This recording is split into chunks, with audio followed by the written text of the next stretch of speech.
हे समरथ परमात्मा, हे निर्गुण निरंकार, तू करता है जगत का, तू सबका आधार।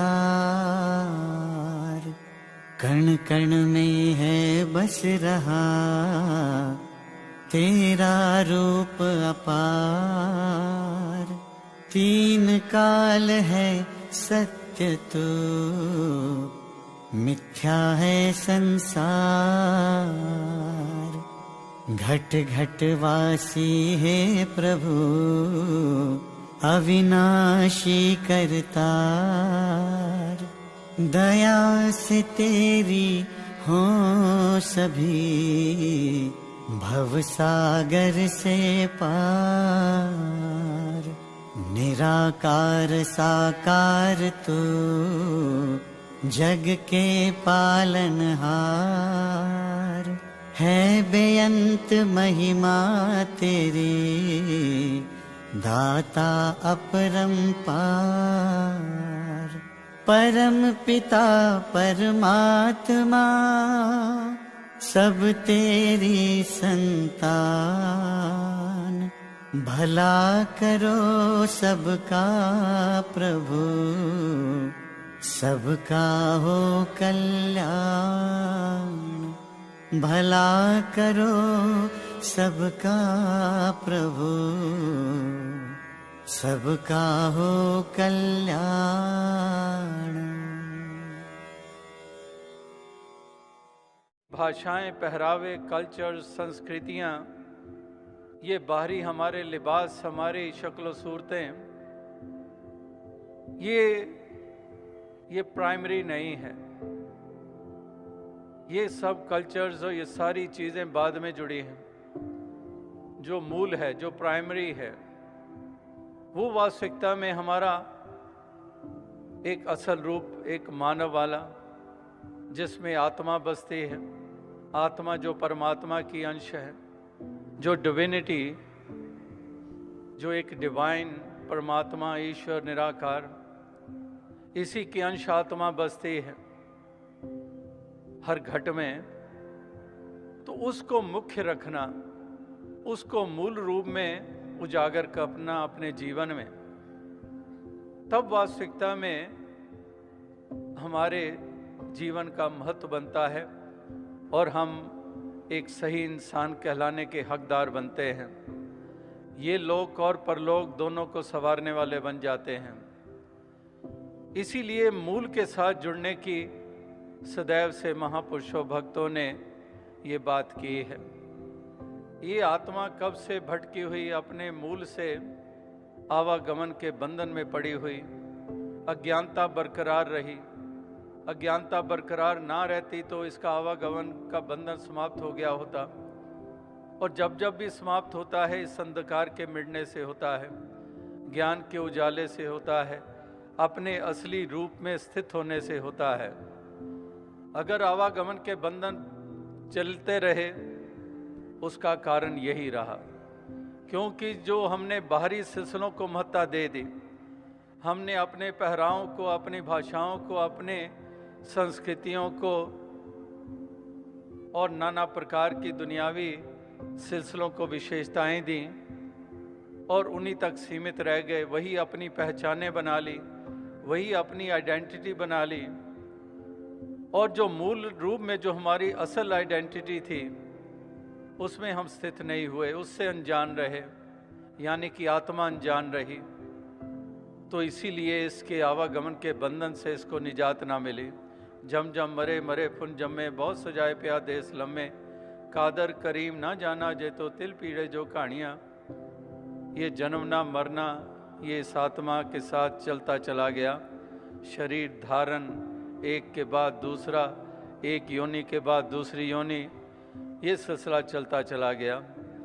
तो जहाँ पर ये आत्मा के लिए एक कष्ट का कारण ये अज्ञानता, वहाँ पर जैसे कहा कि इंसान के म्यार को नीचा गिराने के लिए भी यही अज्ञानता कारण हमेशा से बनी है। आज भी अगर ये इंसान का म्यार गिरा है उसके पीछे यही अज्ञानता का अंधकार है। जिस अंधकार को ढो रहे हैं, जिस डार्कनेस में हम एक विचरण कर रहे हैं, जो आत्मा के साथ भी जुड़ा हुआ अंधकार, मन पे भी छाया हुआ ये अंधकार, इसी अंधकार ने भ्रम पैदा किए और भ्रमों ने हमें किस कदर बांध दिया, ऐसी स्थिति में ला खड़ा किया कि हम उन ऊंचाइयों को ना छू पाए। ये इंसानी जन्म हीरे जैसा जन्म अमोलक बताया गया है। यही वो जीवन है जिसमें वो ऊंचाइयां प्राप्त हो सकती है।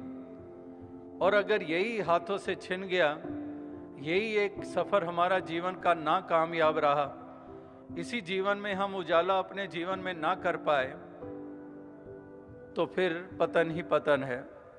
कोई ऊंचाई को प्राप्त करने की गुंजाइश नहीं रहती है। तो यही एक महापुरुष संत जनों का संदेश हर मानव, हर इंसान के लिए रहा है। तो कहने का भाव यही है कि महापुरुषों ने, संतों ने, भक्तों ने हमें यही शिक्षाएं दी थी कि परमात्मा, ईश्वर, निराकार पारब्रह्म ये घट घट में बसता है। घट घट अंतर सर्व निरंतर केवल एक मुरारी, कि एक मुरारी ही घट घट में बसता है। और इसलिए कोई पराया, कोई बेगाना नहीं है। सारे खुदा के बंदे हैं। ये मखलूक सारी है कुंभा खुदा का, वसुदैव कुटुंबकम। इस प्रकार से हमने किसी को नीचा करके नहीं देखना है। और ये खाम खा के झूठे अभिमान पालते चले जा रहे हैं कि मैं ऊंचा हूँ, मेरी जाति ऊंची, इसकी जाति नीची, इसको दुत्कारो, उसको दुत्कारो। तो इस तरह की नादानियाँ धर्म के नाम पर, गुरु पीर पैगंबरों के नाम पर, ये इंसानों ने कब कहाँ पर ये ऐसा बीज कहीं पर आया और ओवर द सेंचुरीज इसको क्या रूप दे दिए गए। समाज को ऐसा बांट दिया गया जिसके कारण ये देश भी सफ़र कर रहा है। इस देश में ही जाति पाति की ये बीमारी इतनी अधिक है, विश्व के किसी मुल्क में भी नहीं है जितनी यहाँ पर है। और ये विडंबना है कि सबसे अधिक गुरु पीर पैगंबर इस मुल्क में पैदा हुए, ये हम छाती पे हाथ डालकर दावे करते हैं।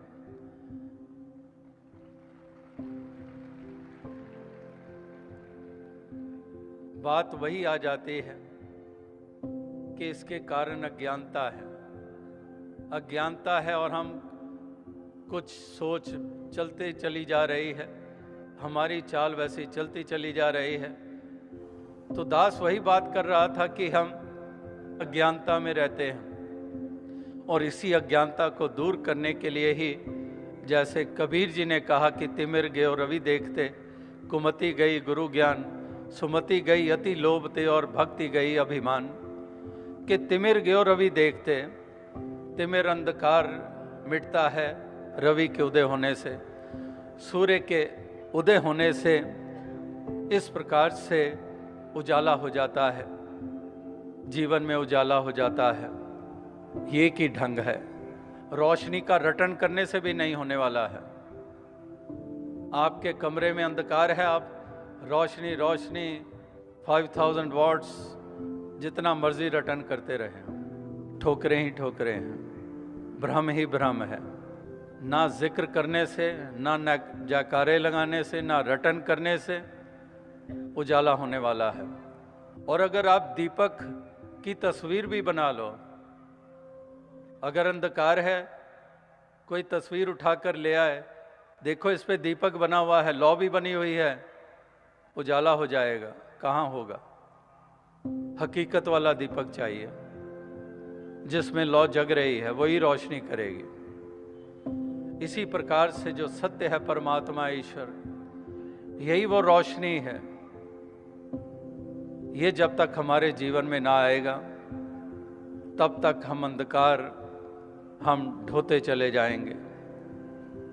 तो ये चेतावनी और ये जागृति महापुरुष संत जन ये हमें प्रदान कर रहे हैं कि हम भी इस प्रकार से जागरूक हो जाएं, हम भी सच्चाई से अवगत हो जाएं, हम भी अपनी असल पहचान बना लें, जो एक हमारा असली वजूद है, उसमें हम स्थित हो जाएं। इसीलिए कहा जाता है कि know thy self, self realization through God realization. So that realization has to take place, that awareness has to take place. Only then we can create conditions of peace and bliss. Only then. Otherwise, we have been full of hatred and hating others. We have been giving pains to others. We have been looking down upon others. So, if this realization takes place, only then we think for the welfare of others, and we just consider them as a member of the family which I belong to. और इस प्रकार से फिर हम दूसरों पे फिर जुल्म नहीं ढाएंगे। तो ये एक दिशा जो संतों वाली है, जो आदेश और निर्देश संतों वाले हैं, जो शिक्षाएं संतों वाले हैं, उसी अनुसार ही हम ढालते चले जाएंगे अपने आप को। तभी वास्तविकता में तन का भी सदुपयोग होगा, ताकतों का भी सदुपयोग होगा, हुकूमतों का भी सदुपयोग होगा, हमारी अकल सियाणपों का भी सदुपयोग होगा, हमारी विद्वता का सदुपयोग होगा, क्योंकि अब हमें वो एक जागरूकता मिल गई है, वो जागृति आ गई है। तो इस प्रकार से यही एक महापुरुषों के, संतों के संदेश और ये पैगाम ये हमेशा से रहे हैं, और ये हर काल के लिए हैं, ये हर सदी के लिए हैं, हर इंसान के लिए, हर जनरेशन वालों के लिए है। तो वास्तविकता में हरि की प्राप्ति हो गई, आत्मा को मूल की प्राप्ति हो गई, तो फिर ये बखेड़े समाप्त हो गए, फिर असल पहचान मिल गई, फिर असल बोध हो गया, जिसको सेल्फ रियलाइजेशन कहते हैं। जो सेल्फ है हमारा असली अस्तित्व, द ट्रू सेल्फ, ये ट्रू सेल्फ जो कहा अंग्रेजी में कि हमारी असली पहचान वो हमारी उस नूर के रूप में है, उस आत्मा के रूप में है, जिसके बारे में कहा कि एक नूर है सबके अंदर, नर है चाहे नारी है, ब्राह्मण क्षत्रिय वैश्य हरिजन इक्की खलकत सारी है, कि एक नूर ते सब जग उपजा कौन भले को मंदे, लोगा भरम न भूलो भाई, खालक खलक खलक में खालक पूर्यो सर्व थाई। यानी कि वो नूर जो है वो हमारी असली पहचान है।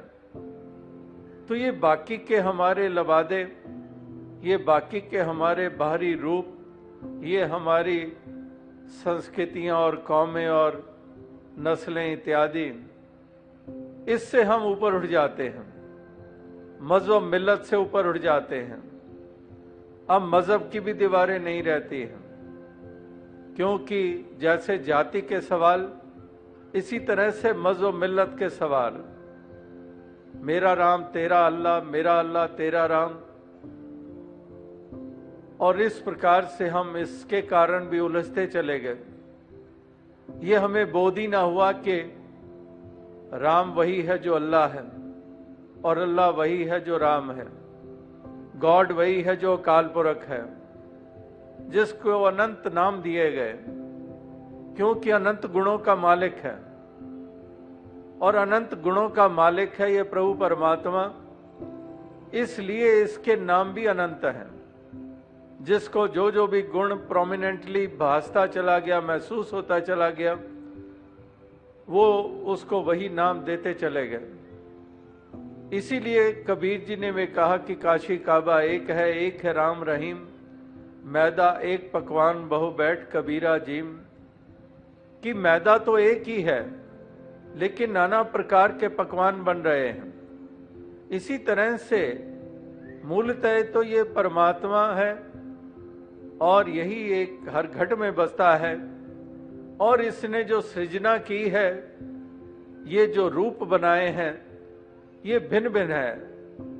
जैसे सुराही हो, घड़ा हो, अब उनमें मट्टी तो एक जैसी ही लगी है, लेकिन उसको अलग अलग रूप दे दिए गया। वो मुस्लिम होकर भी फिर वो उस रूप में सवाल नहीं खड़े करते, वो हिंदू होकर भी वो सवाल मज़ो मिल्लत का नहीं खड़ा करते, वो सिख होकर भी वो सवाल खड़ा नहीं करते, वो यहूदी होकर, ईसाई होकर वो सवाल खड़ा नहीं करते। जिनको ये बोध हो जाता है, और अगर ये सवाल हैं और इन्हीं के आधार के ऊपर मार काट, जुल्म और सितम, निर्दयता, मजहब का नारा बुलंद करके, पीरों पैगंबरों का नारा बुलंद करके मासूमों की जानें ली जा रही हैं, तो ये प्रमाण पत्र हैं कि अज्ञानता में रह रहे हैं वो लोग। दूर का भी वास्ता नहीं ज्ञान से, दूर का भी वास्ता नहीं सच्चे धर्म से, कोई पहचान उनको नहीं हुई। अज्ञानता ही ढो रहे हैं, अंधेरा ही ढो रहे हैं, और अपना बोझ और बढ़ाते चले जा रहे हैं। तो ये आज के ये फैसले नहीं है कि आज यहाँ इस मंच से कहे जा रहे हैं। ये युगों युगों से जितने भी भक्तों, महापुरुषों के, वलियों, गुरु, पीर, पैगंबरों के जो वचन आए हैं, वो वही एक फैसलों के रूप में है, वही पैमाने हमारे सामने रखते आए हैं कि इसके ऊपर जो खरा उतरेगा वही सच्चा धर्मी होगा, वही सच्चा इंसान होगा, वही इंसान होने की पहचान रखने वाला होगा, वही सच्चा धर्मी होगा जिसमें कदूरत और वैर और ईर्ष्या की आग नहीं जल रही होगी, जिसमें दया करुणा का भाव होगा। वो सच्ची धर्मी होने की पहचान बनाएगा।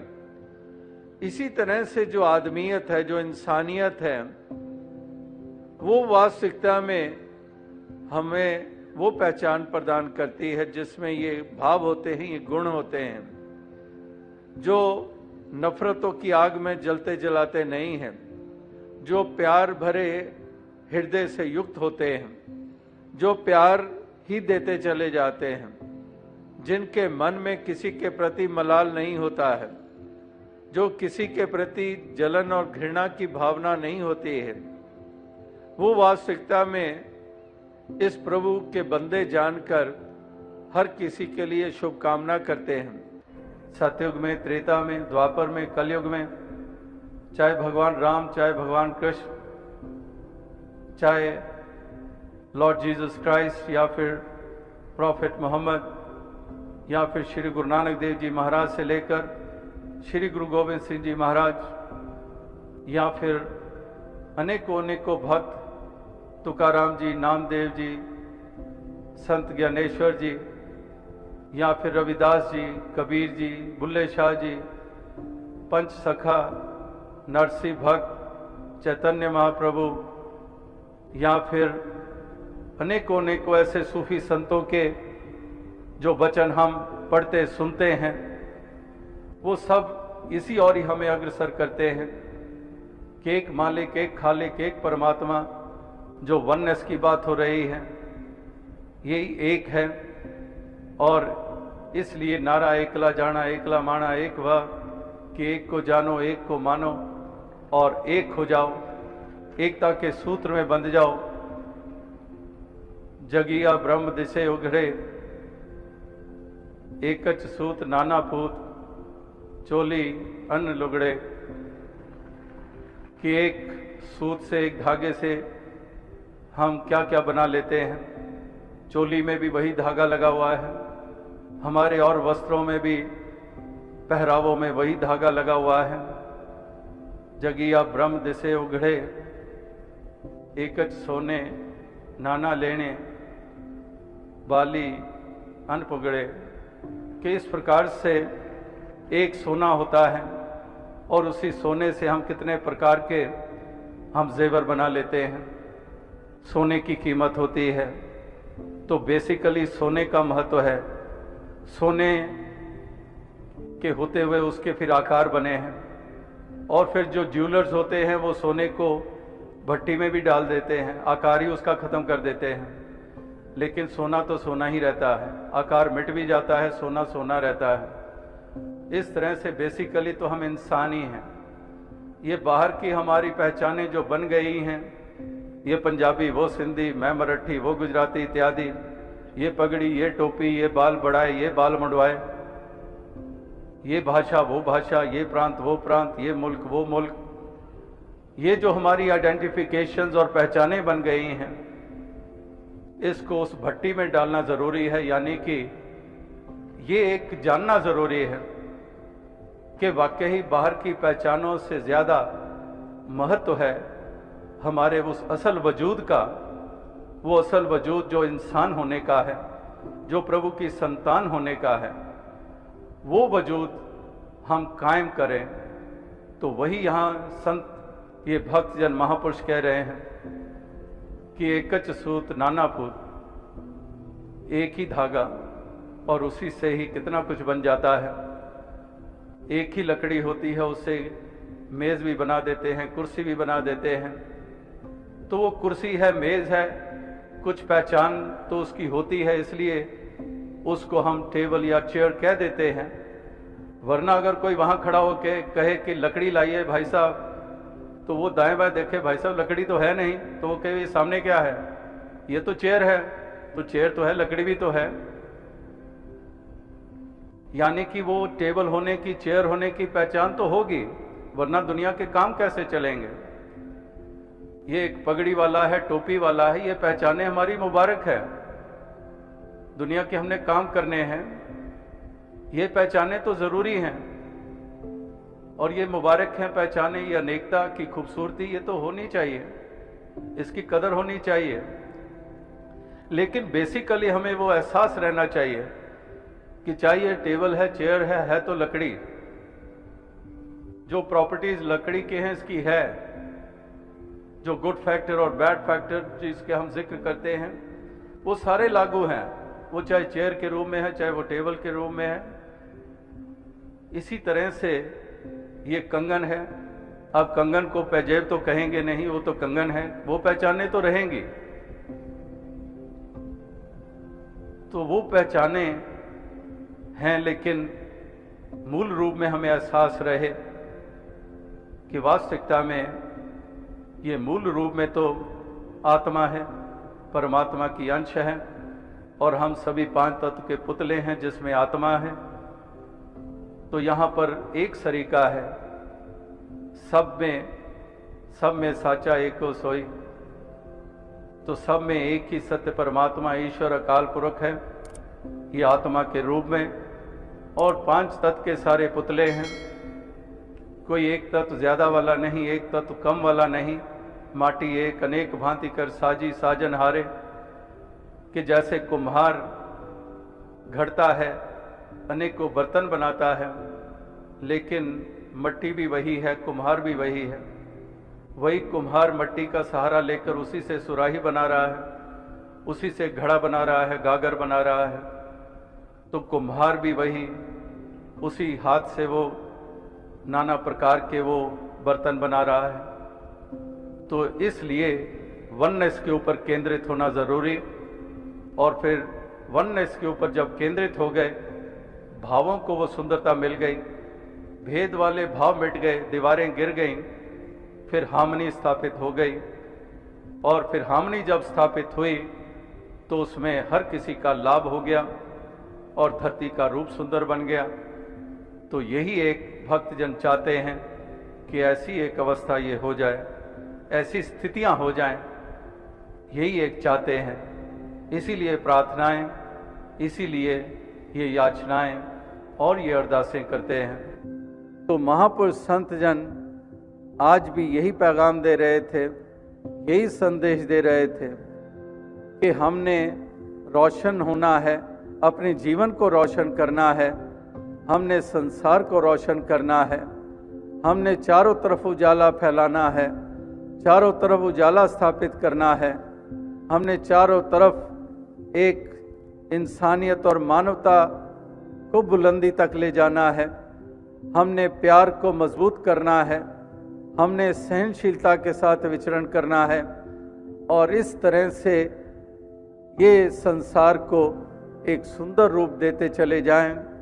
यही एक उत्साह लिए हुए, यही भाव लिए हुए महापुरुष संत जन ये लगातार प्रयास करते चले आ रहे हैं और जो भी जिस रूप में भी ऐसे बेहतर योगदान दिए जाते हैं जो कुछ संवारने के लिहाज से हैं, वरना बिगाड़ने वाले भी योगदान ही हुआ करते हैं, लेकिन संवारने के रूप में, बेहतरी के रूप में, बेहतरी लाने के रूप में, सजाने के रूप में, संवारने के रूप में, वो योगदान जिसके द्वारा जिस रूप में भी दिए जाते हैं, वाकई ही उसकी अहमियत ये हमेशा सज्जन जानते हैं, भक्त जानते हैं कि वाकई ही उसी की अहमियत होती है कि वो कुछ पॉजिटिव दे रहे हैं, वो कुछ संवार रहे हैं। तो इसलिए उनकी महत्ता ये हमेशा से रही है, चाहे युग बदल जाएं, चाहे सदियां बदल जाएं, चाहे साल महीने बदल जाएं, चाहे विश्व का कोई मुल्क में रहने वाला वो इंसान हो, उसकी उस जगे हुए दीपक की तरह अहमियत रहती ही रहती है। वो मालिक की निगाह में उसका कीमत बहुत अधिक है, वो कहीं पर भी हो, किसी रूप में भी हो, किसी जगह पे हो, किसी युग किसी सदी में पैदा हुआ हो, वाकई ही उसी की अहमियत है। तो आज भी हम इसी पे गौर करें, संसार सारा विचार करें और समय रहते हुए ही अपने आप को संभाले, अपने आप को सही दिशा प्रदान करे।